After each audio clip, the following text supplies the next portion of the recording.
If you haven't played Breath of the Wild since 2017, you're probably wondering just what you're looking at right now.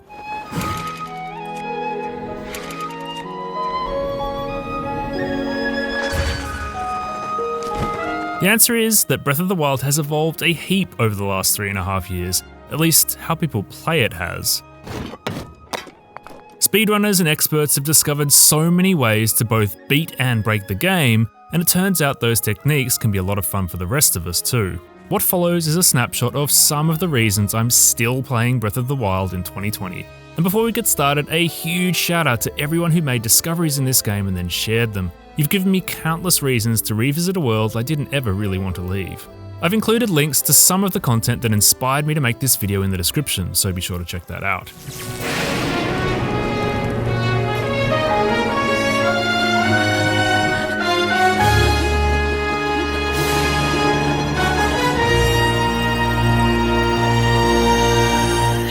Now, let's get started with a move that puts Rivali's Gale in its place. No, not that move. This one. The Bomb Impact Launch.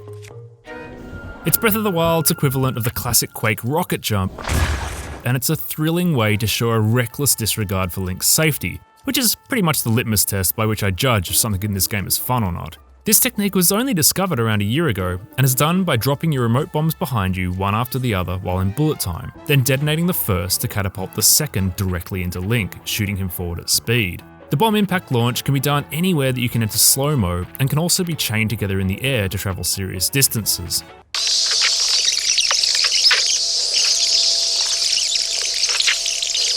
Just don't expect the game to be able to keep up with what you're doing. Not only is the bomb impact launch, in every sense of the word, a blast to pull off, but it can make getting around in the early game a whole lot quicker. Why use my legs like a sucker when I can fly instead? And why walk at all? A diverting, if somewhat frustrating game I like to play is taking Guardian Stalkers for walks throughout the countryside. They typically try to move away from you, so by standing on the edge of their head, you can force them to essentially back away from Link in the direction you want. Well, some of the time. Players who have more patience than I do have taken Guardian Stalkers all over the map, whereas I often have to settle for a bootleg laser turret with Stormtrooper level aiming. Oh well, at least when the walk is over, they'll toddle off home on their own.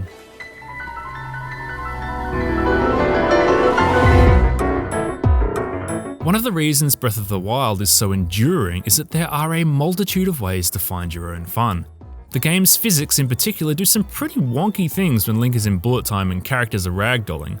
One of the trickiest but most spectacular ways to exploit this is the bullet time bounce, where you enter bullet time just before you shield surf on an enemy's head. It's one of the core speedrunning techniques and a lot harder to do than it looks, but oh so gratifying to nail. Fancy a bigger target? You can do something similar with sleeping Hinoxes too.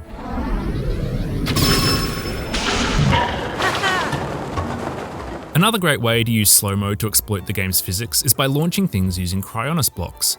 Anything that can be raised up using Cryonis can also be sent flying, provided you can enter bullet time as the block is rising up. Timing is critical here. To get the maximum launch, you want to wait until the block is already well on its way up before tapping that trigger. For me, Guardian Stalkers are by far the most ridiculous things to launch, so if you're keen, I'd suggest heading to the area around Gaponga Island, just north of Kakariko Village. Alternatively, the footage from a few seconds ago was captured in Torren Wetland immediately west of Tarrey Town, but it'll only work during heavy rain when the plain has flooded. And speaking of Torren Wetland, let's take a moment to admire the difference between this area in the wet versus the dry. Damn, this game is good. It may be many years since release, but there's still a heap of fun to be had with Breath of the Wild's inhabitants. I can never resist playing pranks on sleeping bokoblins, for instance. I sneak amongst them, take all their weapons, then leave behind some gear designed to cause chaos.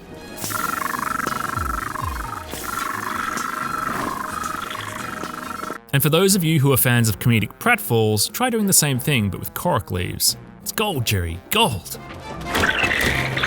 I love how stuff just works too. Of course you can knock Boko Rocks back with a shield. Or a bat. Or an arrow. Of course you can parry a bokoblin that's been tossed at you. Or bat away a Lizalfos' ice breath. And why wouldn't an Octorok's projectiles be treated in the same way? There's so much to discover. Breath of the Wild's enemies aren't what you'd call intelligent, no matter how good Link's bokoblin impression is, but there's emergent complexity thanks to the game's systems and so much personality, which goes a long way towards making them fun to engage with. Bokos chatter and dance, gobble down food and throw tantrums. None of this is new, of course, but I am still coming across enemy behaviours I hadn't seen before.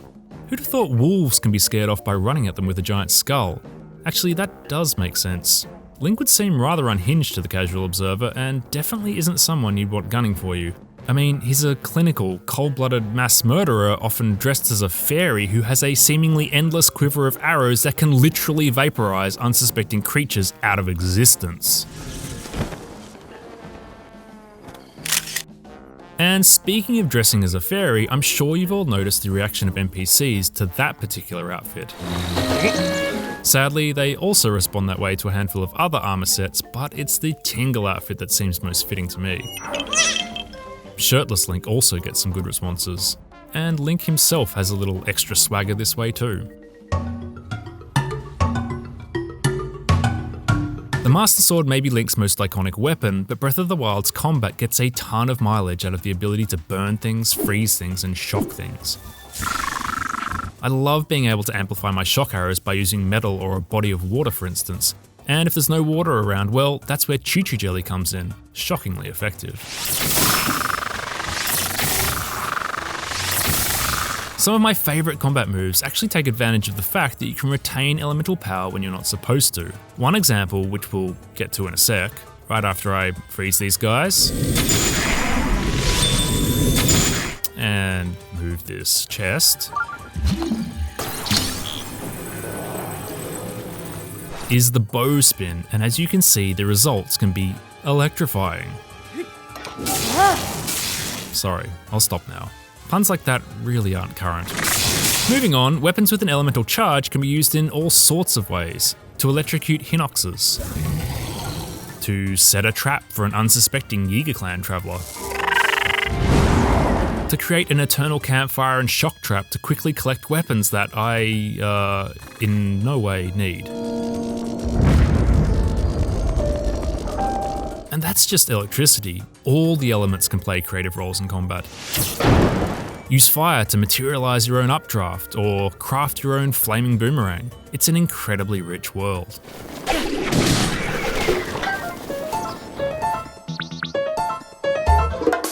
And that's mostly stuff that's meant to happen. Breath of the Wild has even more layers to enjoy thanks to the many bugs and exploits players have discovered. Here are some of my favourites, and yes, as of August 2020, all of these are still in the game. First up is moon jumping. To activate it, you need to bail on this challenge and head over to this ridge. Then swap horses at exactly the right time.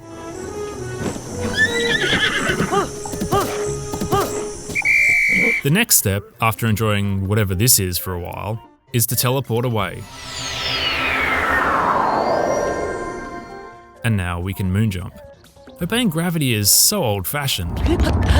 Instead, why not take to the skies and very slowly get to your destination? Moonjumping can lead to some really bizarre situations. I skipped out of the boss fight with Calamity Ganon, for instance, and well, he took his ball and went home. And from that point on, things only got weirder. Moonjumping and techniques that flow from it can be used to your advantage, but I personally just do it to muck around. Same kind of deal with clipping through walls, such as here in the Shrine of Resurrection. Speedrunners utilize clipping a lot, as it's a vital technique to claw back seconds, but I just enjoy seeing what happens when you're inside but also outside the game world. Things can get real trippy real fast. I mean, what is even going on right now? How about something more practical? If you're prepared to adopt a slightly awkward grip on your controller, you can whistle sprint, which lets you run without using stamina. It's particularly useful early on and really simple to do. Just tap the sprint button while holding down on the D-pad to whistle. The fastest option is actually to sprint, then whistle sprint while your stamina fills back up. Here's another good one. If you stock up on multi-shot bows, you can use a simple technique to overload the menu, and this lets you do things like give an easily broken weapon the durability of, say, the Master Sword. Look at that tree branch go! Or you could do durability transfers that will actually help you. Your choice.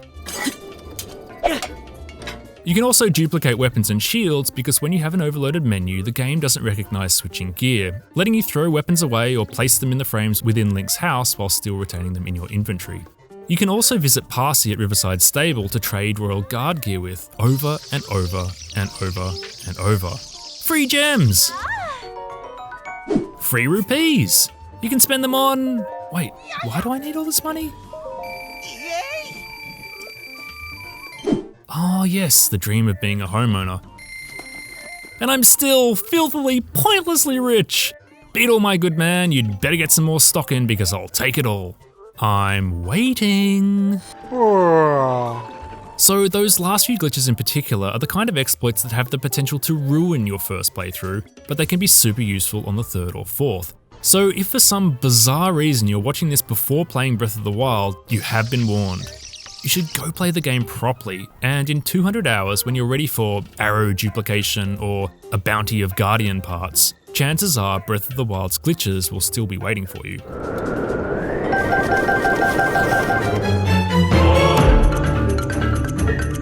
Another thing I'm enjoying about Breath of the Wild 3 years in is just how much we now know about its hidden systems.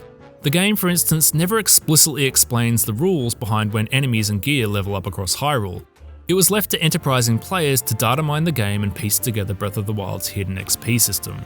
Long story short, leveling up is not actually tied to story progression. The game tracks your kills, with different enemies yielding different points per kill with an XP kill cap for each. So yeah, this far in, no points for me. Anyway, as your cumulative XP total rises, thresholds are reached at which time select enemies and weapons around Hyrule upgrade. And how about the rather enigmatic shield guard stat? Again, it's never explained, but players have determined that the game compares this number to an enemy's attack output to decide how much durability the shield will lose. Durability, by the way, being a separate hidden stat, as well as whether the enemy will be staggered when you block using it or disarmed if you perfect parry. Over the last few years, we've learnt smaller things too, like why you should cook during a blood moon, why you should feed the dogs at the various stables, although to be fair, that's actually a loading screen tip. But if I didn't mention it, I wouldn't be able to roll straight into why you should never wear pants when opening treasure chests. What else? How you can get more fairies. Why you should, or at least can, whistle to fish. And how to use cuckoos as an offensive weapon. We know so much now, and yet I still feel like I'm learning, and I still feel like there's heaps more fun to be had. Breath of the Wild 2 may be a way away, but I suspect the original will do a pretty good job keeping me entertained until then. What are some of the things you still love about Breath of the Wild? Let us know in the comments and be sure to check out some of our related videos. And for everything else, stick with the Breath of the Wild subreddit, as well as IGN.